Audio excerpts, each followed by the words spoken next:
വീണ ജോർജിനെ പിന്നെ അങ്ങനെ വ്യക്തിപരമായി ആക്രമിക്കാനൊന്നും ഞങ്ങൾ സമ്മതിക്കുന്നു. അത് ഗവൺമെൻറ്റിന് കഴിവുണ്ട്. അത് ഞങ്ങളുടെ പ്രസ്ഥാനത്തിൻ്റെ ഭാഗമൊന്നും ഞങ്ങൾ അതൊരു കുഴപ്പമില്ല. എന്താണ് വീണ ജോർജ് ചെയ്ത് തെറ്റ്? അതാരും പറയുന്നില്ല. കേരളത്തിലെ പിന്നെ ആരോഗ്യമേഖല പിന്നെ തകർന്നു. കേരളത്തിലെ ആരോഗ്യമേഖല വളരുകയല്ലേ ചെയ്യുന്നത്. ഇതെന്താ അവരെന്ത് ചെയ്തു? കേരളത്തിലെ പിന്നെ പ്ലെയിൻ തകർന്നു. വ്യോമയാന വകുപ്പ് മന്ത്രി രാജിവെച്ചു. ബഹുമാനായ രമേശിനത് എല്ലാ ബഹുമാനം വെച്ചും പറയാം. കേരളത്തിൻ്റെ ആരോഗ്യമേഖല വെന്റിലേറ്ററാണ് തകർന്നു. ആരെ സൂചിപ്പിക്കാൻ വേണ്ടി പറയുന്നു? കേരളത്തിലെ പൊതുജനങ്ങൾ ഏറ്റവും കൂടുതൽ ആശ്രയിക്കുന്നൊരു മേഖലയാണ്. വെറും പാവപ്പെട്ടവൻ്റെ അത്താണിയാണ് കേരളത്തിലെ ഈ ആശുപത്രി. ഈ PHSകളും ഈ CHSകളും ഈ താലൂക്ക് ജില്ലാ ഹോസ്പിറ്റലും മെഡിക്കൽ കോളേജും തകർന്നാൽ സമ്പന്നന്മാർക്കൊന്നും കുഴപ്പമില്ല. ഇവരുടെ പാവപ്പെട്ടവൻ്റെ അവസ്ഥ എന്തായിരിക്കും? ബഹുമാനായ രമേശിൻ്റെ അങ്ങനെ ഒരു വാക്ക് പറയാമോ? വെന്റിലേറ്ററാണോ കേരളത്തിലെ പിന്നെ ആരോഗ്യമേഖല? അപ്പോൾ ആരുടെ താല്പര്യത്തിന് വേണ്ടി? കേരളത്തിലെ വളർന്നു വരുന്ന ചില കുത്തക സ്ഥാപനങ്ങൾ അവരെ സഹായിക്കണമെങ്കിൽ കേരളത്തിൻ്റെ പൊതു ആരോഗ്യമേഖല തകരണം. അതാണ് വീണ ജോർജിനോടുള്ള ദേഷ്യം. മറ്റ് മന്ത്രിമാർ പലരോടും ദേഷ്യമില്ലല്ലോ.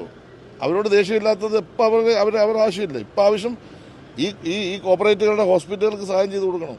അതാണ്. ഇത് വെന്റിലേറ്ററാണെന്ന് പറഞ്ഞാൽ അവിടെ ആൾ കറുത്തുള്ളൂ. അറുത്ത് മേടിക്കാൻ ആളുകൾ അങ്ങോട്ട് തലവെച്ച് കൊടുക്കാൻ വേണ്ടി ആഹ്വാനം ചെയ്യുകയാണ്. ഈ കേരളത്തിലെ പ്രതിപക്ഷത്തെ നല്ലതുപോലെ കേരളത്തിലെ ജനങ്ങൾക്കറിയാം. വെറും സ്വകാര്യ ആശുപത്രിയല്ല, മൾട്ടിനാഷണൽ കമ്പനികൾ വന്ന് ധാരാളം ആശുപത്രികൾ കേരളത്തിൽ വാങ്ങിച്ചുകൊണ്ടിരിക്കുക. ഇവിടെ തുടങ്ങിയ സാധാരണ ആശുപത്രിയല്ല, മൾട്ടിനാഷണൽ കടന്നു വന്നിരിക്കുകയാണ് ഈ കേരളത്തിൻ്റെ ആരോഗ്യമേഖലയിൽ. കാരണം കേരളം അതിന് നല്ല വളക്കൂറുള്ള മണ്ണാണെന്ന് അവർക്ക് തോന്നിയിട്ടുണ്ട്. അല്ല, കേരളത്തിലെ ഏതെങ്കിലും ഒരു സ്വകാര്യ വ്യക്തി, ഒരു പാവപ്പെട്ടവൻ ഒരു ഗൾഫിൽ പോയി അല്ലെങ്കിൽ ഒരു അമേരിക്കയിൽ പോയി 50 രൂപ ഉണ്ടെങ്കിൽ കൊണ്ടുവന്ന് അവൻ്റെ ആശുപത്രി തുടങ്ങി അത് വളർന്നു. ഇപ്പോൾ പരിമല ആശുപത്രി ഉണ്ട്, അല്ലെങ്കിൽ പുഷ്പഗിരി ഉണ്ട്. അതൊന്നുമല്ല ഞങ്ങൾ എതിർക്കുന്നത്. വലിയ സമ്പന്നന്മാർ, വിദേശ രാജ്യത്ത് വലിയ സമ്പന്നന്മാർ കേരളത്തിലേക്ക് വന്നിട്ട് ധാരാളം വലിയ വൻകിട ഹോസ്പിറ്റൽ വാങ്ങിക്കുകയാണ്. ആ വൻകിട ഹോസ്പിറ്റലുകൾ അവരിവിടെ നിലനിൽക്കണമെങ്കിൽ അതിന് ശക്തമായി ഒരു സഹായം പൊതു ആരോഗ്യമേഖലയെ തകർത്തുകൊണ്ട് അവർക്ക് ചെയ്തു കൊടുക്കണം. അത് പ്രതിപക്ഷത്തിൻ്റെ ഡ്യൂട്ടിയായിട്ട് അവരെടുത്തിട്ടുണ്ട്. ഇതന്നെ കാര്യം. വേറെന്താ പ്രശ്നം? ഈ ആരോഗ്യ മേഖലയിലെ നമ്പർ 1 എന്ന് നമ്മൾ പറയുമ്പോഴും മന്ത്രിമാർ സ്വകാര്യ ആശുപത്രിയിൽ ചികിത്സ തേടുന്നതിനെയാണ് ഇപ്പോൾ കൂടുതൽ വിമർശനം വരുന്നത്. അത് പുതിയ കാര്യം. മന്ത്രിമാരെന്താ സ്വകാര്യ ആശുപത്രി എല്ലാവരും പോകത്തില്ല. സ്വകാര്യ ആശുപത്രി മന്ത്രിമാരും പോകും, സാധാരണക്കാരനും പോകും, അല്ലാത്തവരും പോകും. ഏതാശുപത്രിയാണോ ആദ്യം നല്ല ട്രീറ്റ്മെൻറ്റ് കിട്ടുന്ന അങ്ങോട്ട് പോകും. മെഡിക്കൽ കോളേജിൽ പോകുന്ന എത്ര മന്ത്രിമാരുണ്ട്? ഞാൻ പോയത് മെഡിക്കൽ കോളേജിലാണ്, കുഴപ്പമൊന്നും സംഭവിച്ചില്ല. ചിലർ സ്വകാര്യ ആശുപത്രി പോകും. ഞാൻ സ്വകാര്യ ആശുപത്രി പോയി. ഞാൻ ഡെങ്കിപ്പനി വന്നപ്പോൾ 2019 ഞാൻ ഗവൺമെൻറ് ആശുപത്രിയിലായിരുന്നു.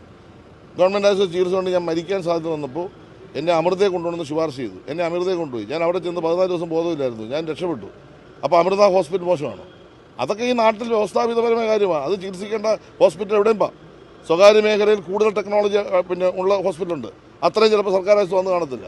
കാരണം സർക്കാർ ആശുപത്രിയിൽ കൂടുതൽ ആളുകൾ വരുന്ന ഒരു സ്ഥാപനം എന്നതിൽ അതിൻ്റെ ടെക്നോളജി, അതിൻ്റെ സാമ്പത്തികമായ സഹായങ്ങൾ കുറവായിരിക്കും.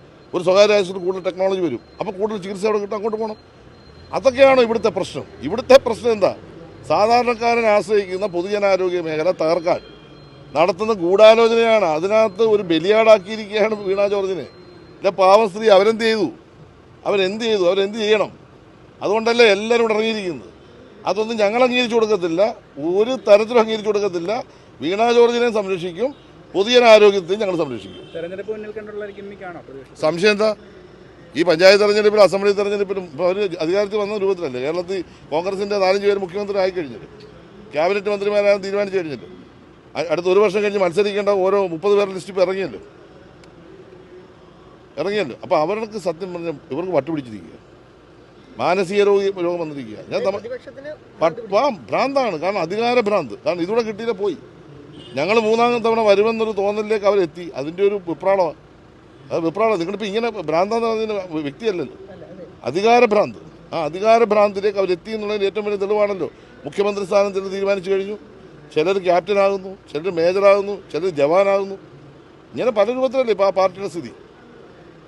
ഇടതുപക്ഷം ഒന്നുകൂടെ വരുമെന്നുള്ള ഒരു ഭയം അവർക്കുണ്ട്.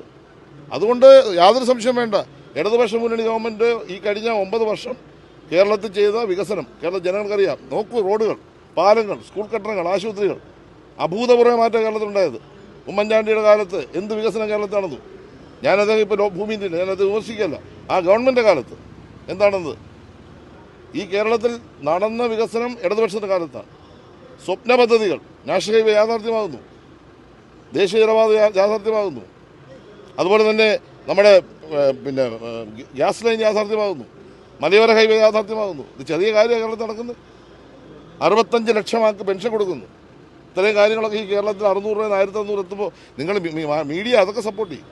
ചെറിയ കാര്യങ്ങൾ പറയണ്ട. അതുകൊണ്ട് ഇതൊക്കെ ഒരു സമരമൊക്കെ ഞങ്ങൾക്കറിയാം. പിന്നെ ഇന്നൊരു മഹാൻ പറയുന്നത് കേട്ടു, വീണ ജോർജിനെ സംരക്ഷിക്കാൻ ഇറങ്ങുന്നവന്മാരെ ഞങ്ങൾ കൈകാര്യം ചെയ്യും